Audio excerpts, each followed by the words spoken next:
Hi, everyone, and welcome to the Friendly City Books podcast. I'm your host, Thomas Easterling, and with me today is Mississippi author Ace Atkins, who is a New York Times bestselling author of the Quinn Colson novels, the first two of which, The Ranger and the Lost Ones, were nominated for the Edgar Award for Best Novel.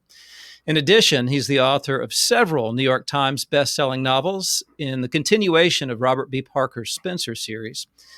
Before turning to fiction, he was a correspondent for the St. Petersburg Times, a crime reporter for the Tampa Tribune, and in college played defensive end for the undefeated Auburn University football team, for which he was featured on the cover of Sports Illustrated. This August, Atkins and Michael Ferris Smith will headline the first annual Possumtown Book Fest on August 24th. Atkins' most recent novel, Don't Let the Devil Ride, takes him out of Quinn Colson's territory, Tibihaw County, and into Tennessee. In it, Addison McKellar, a well-to-do Memphis woman, hires a private investigator to find her missing husband, only to discover that he is involved in a dangerous web of international intrigue, and that she and her children are now at risk. Ace, how are you doing today? I'm doing great. Thanks so much for having me on, Thomas. I appreciate it. Absolutely.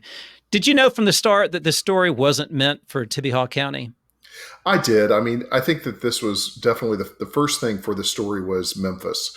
And everything kind of sprang out of the idea of writing something completely set in a city that I know and love so much. And so at that point, it was just putting together the cast of characters that would be colliding into each other for this book. But yeah, it definitely was not a Quinn book. I knew that from the start. And it is familiar territory for you. I mean, you could go all the way back to Crossroad Blues and get to Memphis. I guess the blues took you there. Absolutely. And I think, Memphis is a town that's just so fascinating and hypnotic and just a crazy place to get to know. I love everything about it, the history of it, the music, everything in it just spoke to me as a young writer. And you're right. I mean, I've been writing about Memphis since my very first novel, which was over 20 years ago, but there's something very special about the city of Memphis. Oh, I agree. Now, in many of your books, you write from the perspective of both the heroes and the antagonists. What guided your decision not to write from Dean McKellar's point of view? Well, Dean in the book is, of course, Addison's husband. He is truly an international man of mystery. His wife thinks that he's off doing work for his, very high-level construction company and doing work in the UK and that kind of thing. But little does she know, and this does not really give anything that much away, that he's a high-level arms dealer. And this book is set in 2010, during the height of the days of the United States hiring these military contractors to do the dirty work. A lot of people were making a tremendous amount of money off the government. And so that's who Dean McKellar is. But I felt like he was, I didn't want anyone to get to know him too well, because I figured if you get to know him, then you would get to know his secrets. And that's really the fun of the novel, is getting to discover really who is Dean McKellar and what is he all about. And if I were writing that in Dean's voice, that would have been over very quickly. Yeah. And Addison, of course, is a woman of a certain age. She's got lots of incredible traits. I mean, she's almost like a heroine from Hemingway. She's brassy. Very nice. She's a gifted drinker. She has a moral compass. I mean, the moral compass outweighs the social mores, and she's aggressive in ways that are just incredible. So did you have trepidations when you were writing from her point of view at all? The only thing is, I think Addison kind of changed and grew as the story kind of unraveled. And in the very beginning, I think the original kind of sketch, the idea of who she was she was a very privileged woman in Memphis. She was the kind of woman that would cut you off in traffic on Poplar Avenue up in Memphis, for your listeners who know the city very well, in a big SUV with kids in the back and, a very expensive tumbler in one hand and that kind of thing. But I couldn't really relate to that character, and I couldn't really quite get my head into following that character for 400 pages.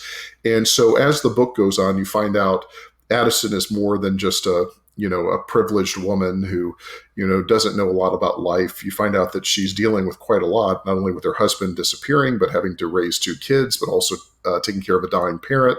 You also find out she's not the average, just typical white lady in Memphis.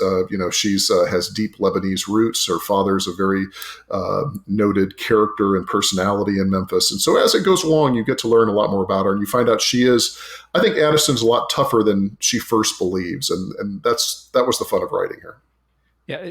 Porter Hayes, really, he seems more like an old friend than a character. Enjoyed reading his chapters an awful lot. What would you find in the drawer of his bedside table? Would be probably a 357 Magnum. Yeah. maybe some Remy Martin. That's who I wanted Porter Hayes to be. Is I wanted a character who I did not create, but as strange as it sounds, somebody who's always been in Memphis. Yeah. And I've been thinking about Porter Hayes for years and years and years on how to work him in a story. I mean, he could have come up in a Quinn Colson book early along. He could have come up in a different type of novel. I didn't know, but from my background of writing kind of iconic private eyes and people that are very anchored into place and setting, somebody like Spenser with Boston. Yeah. I gave it a lot of thought of who is that character who's been around for decades and decades in Memphis? What would he be like? And so that's how Porter Hayes came about. He was somebody that he's always been there. I didn't necessarily create him. I just kind of, he's all around you in Memphis, everything about him. Speaking of your antagonists and your heroes, I have noticed that lots of your villains are shaped like wide receivers and cornerbacks, and lots of your heroes are shaped like linemen. I don't know where that bias comes in, but I have no idea. Not sure where that comes from, but the quarterback just has to in some way, become the villain. I think that's healthy for all parties. Now, you've read clearly just a ton of Chandler, Hammett, maybe even Faulkner and Sanctuary. Are there if you were to generate a library of noir classics that you would tell young writers that they really need to look at, where would you start? Well, I think, I divide that probably into two different, if I were, teaching a class in classic, detective fiction, it of course would start with Hammett and Chandler and getting into John D. MacDonald and Ross MacDonald and move on from there. But I think when I really think about noir specifically with what I do, is very rooted in a Southern tradition. So I really kind of branch out into Charles Willeford and Flannery O'Connor. And of course with Faulkner. I mean, Faulkner wrote some extremely noir. I really consider him the father of Southern noir. I mean, it doesn't get much more hard boiled than Sanctuary. I mean, that's just a classic. Well, what I love and what terrifies me about noir is the number of double cross situations that come to fruition. And on the one hand, as a writer, that's got to be fun because you get to jerk the rug out from underneath people's feet. Yeah. But you have to do it in such a way that you can see why you missed it coming. And laying that foundation has got to be a challenge. It is. And I think the best part of those changes are when they happen organically and they really happen from the characters. And plot is not necessarily the most interesting thing to me. I see a ton of thriller books where it's all reliant about the twists and turns and what this is or whatever. And the second thought is really on the characters. And to me, everything that came first was Addison and Porter and Dean McKellar and Joanna Grayson. And, those characters were very fully formed. And then as strange as it may sound, they really dictated the plot. They really dictated what they were going to do based on their personalities. And those double crosses came from, many of them, doing the right thing or doing the wrong thing. Absolutely. Now, some of the characters who are important to the book, but who they don't have their own voices except when you hear from Addison. But I'm thinking of the children. And, I think two of the most unlikable characters in all of fiction might be June Starr and John Wesley, and A Good Man is Hard to Find, Flannery O'Connor. Sure, of course. Everyone cheers when they finally buy it at the end. And how do you balance between that kind of brattiness and the purity of something like Anne of Green Gables when you're writing kids into your books? Well, I think the whole point of Addison having kids and having them connected to the story is being a parent. I hate it when I'm watching a film and there's something that happens to a main character we're following, and they're supposed to be a parent, and then all of a sudden they're like, go stay at grandma's house. Yeah. We've got this. We got to take care of things. You don't want to see this. It's getting ugly. And it was important that they stuck around, and it especially was important because their father was a core to the nefarious action, and they needed to see the violence close up. But I think, somebody described them recently, particularly Addison's daughter, Sarah Caroline, as being a little bit bratty. But I found them just, I think they end up stepping up. They end up doing the right thing. And they end up, it's kind of like Addison. You're kind of, you see what kind of character you have when you have to step up in a very tough situation. And I think they, really do that. Well, and if you're thinking of classic noir, you've got examples like, I don't know, The Thin Man, where almost all the double crosses come from family members and their desire to get to the money. Yes. So I think I can totally see that. And something like The Thin Man, I mean, talking about like influences, that kind of thing. I mean, there was so much in Hammett that was so funny. Yeah. And I don't think necessarily, and then the novel is it's got a very light touch too. I mean, not as much fun, I think, as the films. The films are just, absolutely hilarious, but there is that great light touch of humor that Hammett, that droll humor in his books, and the same thing with Chandler. So it's a bit of just carrying on that tradition. When you're writing, do you ever think to yourself, well, gosh, how might this shoot? Is a film? Yes. I don't necessarily think about how it would work as a film as far as selling it. I don't necessarily think I'm going to make it this way because I think it's going to be a better film or TV show or whatever. But I am a huge fan of television. I'm a huge fan of movies and cinema. And so I think in many cases, I'm thinking cinematically just because that's one of my influences. Are there recent films that have had an impact on you? I'm trying to think of anything that I've seen. Recent is kind of a long stretching point. I think for this movie, it was certainly not what I'd call recent, but was a big influence on me was a film Charade with Cary Grant and Audrey Hepburn. And it's not a Hitchcock, but it feels very much like a Hitchcock. In fact, many people consider it almost like a faux Hitchcock, but it's just a terrific film. And I wanted to kind of have that danger, but also that fun and that humor, and bring it to the South. And so that was a huge influence on me. I can see that. And I think that film also has a lot to do with North by Northwest. Oh, there's the same travel, one of the same actors. There's a lot of influence there, to be sure. Oh yeah. I mean, and just the idea of, whether it's North by Northwest or it's Charade or the Man Who Knew Too Much, you have, a character who is suddenly, going about their average, ordinary life, and then they're involved in an international conspiracy. And I think Addison is somebody that I think Hitchcock would have liked very much. No doubt. Now, years ago, eons ago, when I was at the Oxford American, the editor there said he loved working in magazines because he got to start his life over every time he put an issue to bed.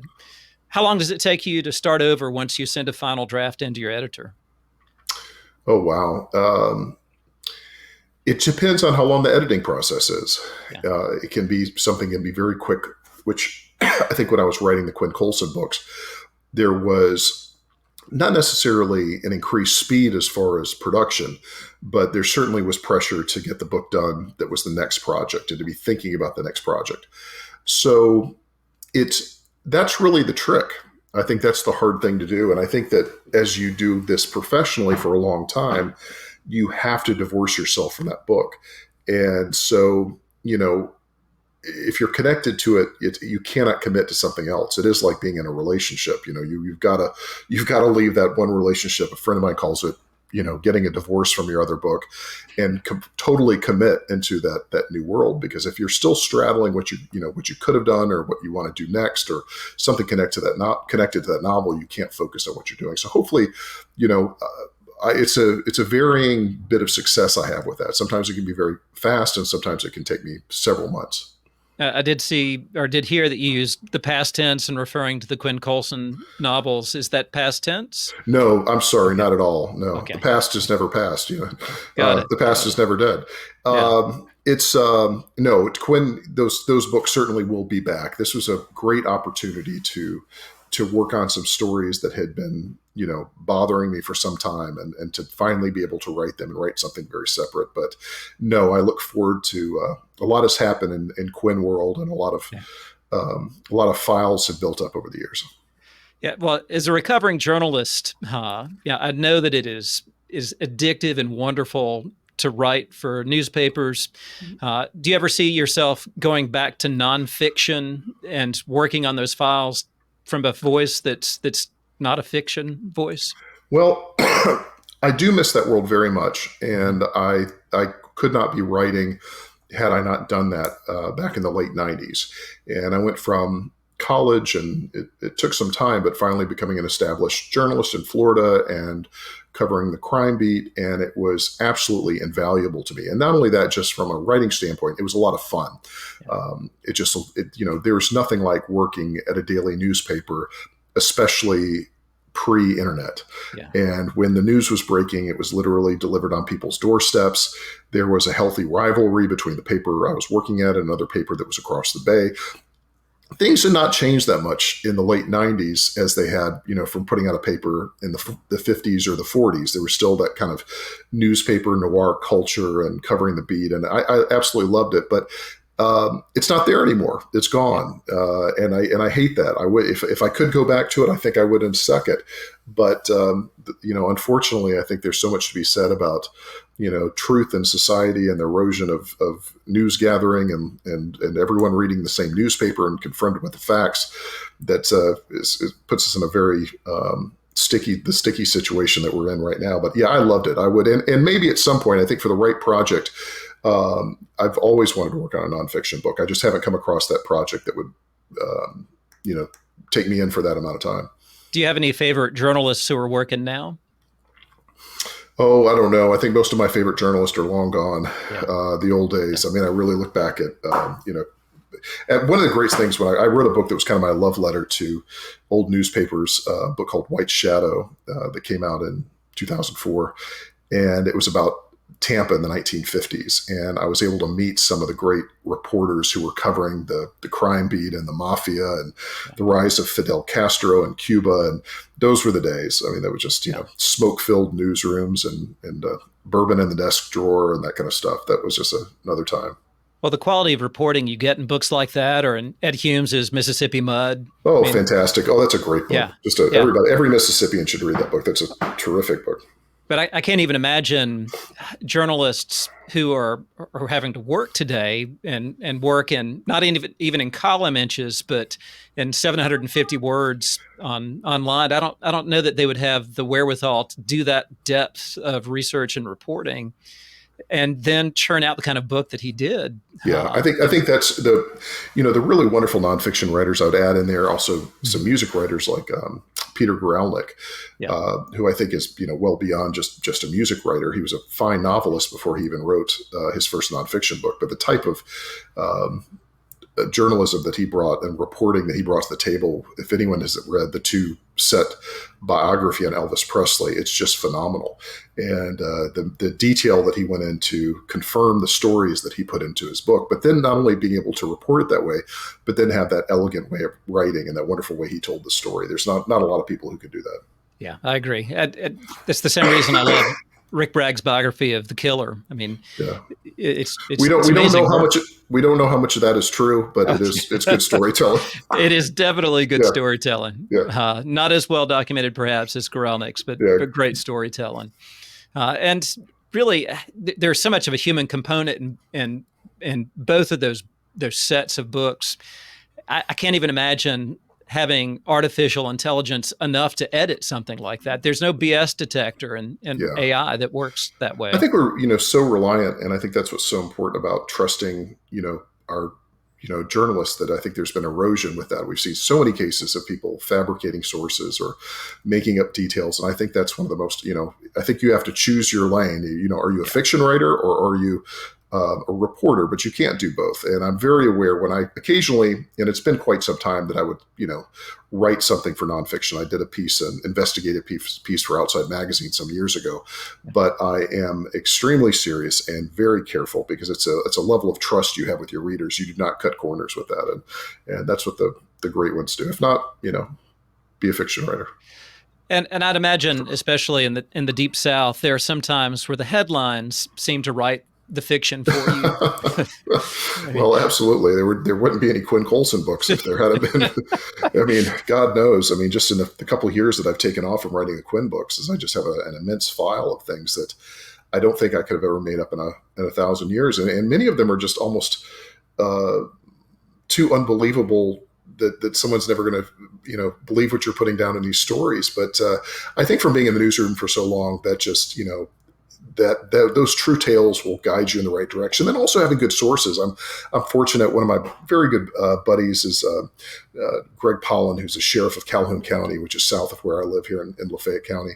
And Greg has just a mountain of stories. I tell him every time I go down there and have lunch with him, I come back with enough for 5 Quinn Colson novels. And so you can't beat the truth. Yeah. I don't think Elmore Leonard would have made it if he hadn't known people who didn't write for a living. That's right. He had to listen to them. Oh, no doubt. The best. Yeah, agreed. Now there's a recording artist who used to work with Jimmy Buffett all the time, Mac McAnally. Mm-hmm. And he still is around. He's still writing great songs. And he likes to tell people that when he gets stuck, he gets in his truck and he drives around and he plays the mandolin while he's driving to hear the next song. And of course, George Strait heard that story and one-upped him and said, when I drive around, I play guitar and, drive at the same time. Where do you drive other than to Calhoun County when you get stuck? I mainly walk. I don't do as much driving. My late buddy, Larry Brown, was a big lover of the back roads, specifically in Lafayette County. And we still have several Larry Brown roads where I think, Larry might have brought a beverage with him or two and drive those roads and kind of had his thoughts. But I'm fortunate. I work on the square here. And when I'm stuck on something and I need a good thought process, I think this job is so much chained to your desk and so much chained to your keyboard that for me, getting up and walking about. And it's funny, being here in Oxford, we have so many terrific writers, and you might bump into somebody doing the same thing. I was just on the square a few minutes ago, and there was Michael Ferris Smith, and I think he was walking and smoking a cigar, and Michael was working something out. And so it's kind of nice to have friends who are kind of going through the same type of process. He used to say that he saved the cigars for when he finally figured something out. I guess he's moved past that. I think Michael's been doing so well with his movies and everything. I think he's having a good celebratory cigar often. Yeah, well deserved. In Oxford, there's all kinds of Faulkner apocrypha, and if you were in Oxford in the 80s or 90s, you ran into the people who were children that he would tell stories to. Sure. And I can't imagine how intimidating it can be to be in the square riding across from the park bench with Faulkner still there. But it's also a source of comfort knowing that he did it there and that he would certainly expect others to follow. I think it's I know that there was a lot of fight. Of course, the story of the family that did not want the statue put up and that kind of thing. Yeah. But being so close to where I am to Roanoke, but then also being on the square and then being close to all the locations, and you can, I don't think I know I didn't totally understand Faulkner or get into it until I moved to Oxford. And I think that then when you start reading Faulkner and you know exactly where he's writing about and you know where these places are connected, and then if you know I was very fortunate when I first moved here 25 years ago to get to know Dean Faulkner Wells, who was Mr. Faulkner's niece, and she was the great connection to that time because she knew him. I only knew him from having to read him in college and being on a postage stamp, and then later a statue. But she would tell stories about Pappy taking her to go see the movie at the Lyric Theater to go watch Charlie Chan films, and him switching the good whiskey with the bad whiskey for guests, and you realize what a terrific sense of humor he had, and and that shows up in the Reivers, which is just I think one of his greatest books. But I think it's inspiring. I think that's how obviously we all these writers ended up here. You have to be inspired by Hemingway might disagree, but the greatest writer of the 20th century. My dissertation director was from California, And she said before she moved to Oxford, she thought Faulkner was a surrealist. And after she got there, she realized he was doing a lot of documentation. For sure, absolutely, and yes, for absolutely, and you find out who these characters are based on. There's a lot of venom in those pages. There's a lot of targets for Faulkner's distaste for certain families here, and it's fascinating because they're still here. Yeah, they are. They are. They Yeah. have not left at all. No. Now, people say that they read mysteries and thrillers because they like the excitement of getting plot points, figuring out story arcs, anticipating solutions. But I would say that in a lot of really good detective fiction, it's about place as much as anything else. I mean, it's hard to imagine Dennis Lehane setting a novel in Indianapolis or Sean Cosby writing a novel about something happening in Arizona. How strongly does place shape what you're doing? Place is everything, of course. Yeah. I had a great conversation with Anthony Bourdain some years ago when he came to do his episode in Oxford, and we got to talk about books. And his favorite writer was Elmore Leonard, and he loved crime novels. And he said that when he would go to a new city, the first thing he tried to find out, or a region, who is that area's crime novelist? Who is that person? He said, because that's the person who's going to tell you about society. They're going to tell you about what's happening in that town. They will tell you about history. They'll tell you about the geography. And he was talking about a Cuban writer that he'd gotten to know, that he became friends with. And he said he learned so much about Cuba from reading this one particular author. So I think I take that very seriously. And so I like everything to be very accurate. And certainly with Don't Let the Devil Ride is about as Memphis as you get. It's deeply steeped in Memphis history and very Memphis characters and very Memphis neighborhoods. And so I think that to me it just depends on, there's a wide point of entry level as far as when you talk about mysteries or thrillers. They could be everything from, locked door whodunits to people jumping on airplanes and shooting people so it's kind of it's a large type of books. It can be something that can be very lowbrow, but it could also be something like Kate Atkinson writing, her Jackson Brody books that are just, I think, some of the finest novels being written today. So it covers a lot of ground. And, of course, Faulkner wrote mysteries, with Gavin Stevens. And he wrote, I think the great quote that my friend Bill Griffith told me here, who's the curator at Rowan Oak. Somebody said, Bill, why do you read those old mysteries? Because he was known for always picking up these mystery books. He said, well, I figure when it gets down to it, every good book is a mystery at some point.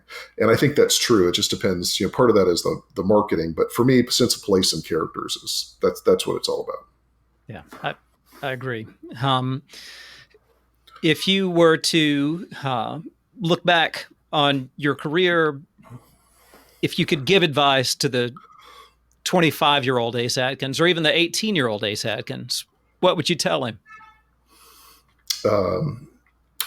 Invest in Apple and Google. No, Yeah. There are things, when I go back and I look at my earlier books, and I have been doing this for a few decades. I think as I have gotten older, one of the things I try to do is to let the story and the characters just tell themselves. I think that early on in my career, I think I tried very hard, trying to make a point and being very writerly and trying to have things come off in a certain way or to have, sentences leap off the page. And I've really found that the best writers, the ones that I really admire, like Elmore Leonard or Kate Atkinson or something very, what I feel is, working on a whole nother level like William Faulkner, it's a very natural type voice. And I think that those are the writers where I don't see the workmanship. I don't see the obvious construction. And sometimes those writers are the ones that get rewarded most for the overly flowery prose and the calling attention. But I think the really great writers are somebody like Charles Portis do it so naturally you don't even notice it's writing. And I think that's really where the magic takes place. Those are the writers that that are creating something beyond just having people talking and walking. Yeah. When I'm teaching my students, if I'm teaching a short story by Nathaniel Hawthorne, it takes the students a minute to get into the style, but Oh yeah. once they do, they start writing in sentences that sound a lot more like Hosmer. I mean, it's almost charming. I It think is that almost charming. as a young writer, you have to be very careful. There would be books that had very strong voice in them, Yeah. and you had to be careful not to be reading those books while you were writing, because I know that I was a huge, and I continue to be a huge fan of James Lee Burke. I think he's just phenomenal. I think he's one of the great living writers. But you read enough James Lee Burke, nobody writes like James Lee Burke. Nobody sounds like James Lee Burke. Nobody does that. And you read James Lee Burke, and sometimes that can creep in. There were, shimmering sunsets that, broke like a, religious postcard. You'd see this thing, and only he could do it. I think it was even Elmore Leonard that wrote, he said, never write about the weather. Don't write about the weather unless you're James Lee Burke. and you can do it. Every book, and nobody writes weather like James Lee Burke, and you can't duplicate it. I've often wondered what would happen with Dave Robichaux if he actually tried to get in a fight at his age. I mean, he's got to be pushing 85 at this point. I think I think Burke did something very wise, which is the last few books have taken place in the past. Yeah. And I think that was a really smart decision. So the last book is about Clete Purcell, and it's set around late 90s, early 2000s, and it's just fantastic. He's a master. And it puts them at such a great point in their relationship. There's all kinds of stuff to mine in the relationship between Dave and Clete. Oh, so great. It's a great moment. I agree. So I have one more question, and I have to admit, this is a question that my mother wanted me to ask. All right. Always dangerous. She wanted me to ask you if you remembered your mother reading to you, and if not, who did read to you, if anyone, when you were a kid, that instilled a love of literature and writing? Well, I'll go to a few points. I mean, my mom certainly, when I was a kid, read bedtime stories and that kind of thing. But I do remember going to a terrific school, and my father, we're from Alabama. In fact, my family's all from Lamar County, right outside Columbus. And but my dad worked in the NFL, and so we traveled around quite a bit. So I remember going to a school in Detroit, Michigan, and they had a wonderful library program there, and really got into reading Judy Blume. And it was the first time, I think, where I realized books could be really funny, and subversive, and, you could do inappropriate things and have a lot of fun with that stuff. And I later ended up meeting Judy, and she was, an icon and wonderful. And I told her how much her books meant to me. But I also remember in fifth grade having a teacher that for that last period of school, we read a mystery called The Westing Game.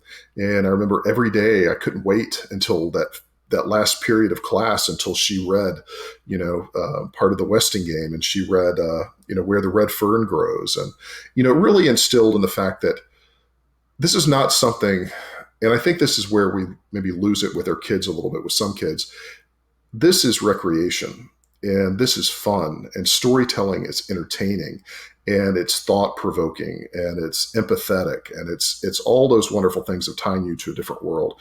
And I hate it that I think we're, a few generations have missed out with that, because to connect with a book is to me, there's nothing more pleasurable in the world is to, go on vacation and, fill my bag full of paperback books. I don't read, digital or anything. I've got my paperback books, and that's just the most fun I can have. And like we were talking about earlier, like travelogue, to read something, maybe a crime novel set in Japan, or pick up on an Elmore Leonard book I haven't read, or the new James Lee Burke. I mean, it's just so much fun. And I don't want to go too far down this road, but certainly these days there have been numerous studies where men just don't read. And they don't. And it's just, and I think that's, again, part of our problem with our world today I think when you stop reading, there was some horrific podcaster recently talked about how, one of those guys, a real toxic male character, and he was talking about how fiction was a waste of time, that you should only read books that are about self-improvement and all that kind of stuff. I thought, what an idiot. Because, I mean, I've gotten to learn so much about the world and understanding other people and other characters and other cultures from picking up novels. And I hate that about society today, that people look at books, and particularly men, as being something that is not enjoyable. It doesn't compute. I don't understand it. Well, it's an argument that's definitely been around since, before the 16th century. I mean, you could go back to Philip Sidney, defensive posy. You can bring it beyond that to Daniel Defoe in his essay on works. And you could go as far back as you want to. People have always had that argument. They just have more technology now to distract them from making the wiser choice. It's not good. It's not good for people's brains, for sure. And you think about a time in the 60s and the 70s where men are reading Esquire and Playboy, and yes, they are reading it for the articles. They are reading these terrific short stories, and there was there wouldn't have been such a market for people to publish short stories because they were in all these magazines, and people were picking up books just for entertainment and fun, and I don't know. I think that the reading level has certainly decreased a great deal. I think the average person that was picking up the newspaper every day and reading all the different sections and keeping up on world events, and now we're just getting microdosed. Just those microdosed with headlines and outrage and outrage and outrage as far as not reading the entire story, the entire picture, and that's something that's missing out. I agree. I mean, people get reactions now instead of thought. Yeah. Or wisdom. That's right. Certainly in short supply. I agree. Well, thank you so much for joining us today. And I'd like to make sure people know that Don't Let the Devil Ride is out now. It's available at independent bookstores everywhere and at Friendly City Books from William Morrow. And I'm looking forward to coming down for the Possum Fest. I said that was the deal. I look forward to coming down, but I said, I've got to get a Possum t-shirt.